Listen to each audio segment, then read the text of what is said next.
রোজ valley কোম্পানিতে যারা টাকা ইনভেস্ট করেছিলেন সেই টাকা রিটার্নের জন্য যে অনলাইন প্রক্রিয়া চালু হয়েছিল বর্তমানে সেটি বন্ধ হয়ে গেছে এবং বর্তমানে আপনারা সেই rozevalleyadc.com এই ওয়েবসাইটে গেলে এরকম দেখা যাচ্ছে সাইট আন্ডার মেনটেন্যান্স।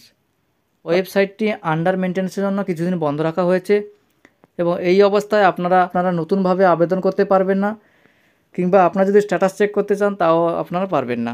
এবং এই ওয়েবসাইটটা আগের মতো চালু হবে টুইসডে 11টা AM, অর্থাৎ মঙ্গলবার সকাল 11টার পরে আপনারা যখন এই ওয়েবসাইটে আসবেন তখন আপনারা দেখতে পাবেন ওয়েবসাইটটা আগের মতো চালু হয়ে গেছে। এবং এখনও পর্যন্ত যারা অনলাইনে ফর্ম ফিল আপটি কমপ্লিট করেননি আপনারা মঙ্গলবার সকাল 11টার পর থেকে আবার আগের মতো ফর্ম ফিল আপ করতে পারবেন। এবং যদি ফর্ম ফিল আপের ক্ষেত্রে কোনো পরিবর্তন হয়ে থাকে তখন আমি ভিডিওর মাধ্যমে আপনাদের জানিয়ে দেব। এবং আজকে ভিডিওটা এই পর্যন্ত। ভিডিওটা যদি ভালো লাগে অবশ্যই লাইক করে চ্যানেলটাকে সাবস্ক্রাইব করে দেবেন এবং পাশে থাকা বেল আইকনটি অল করে দেবেন।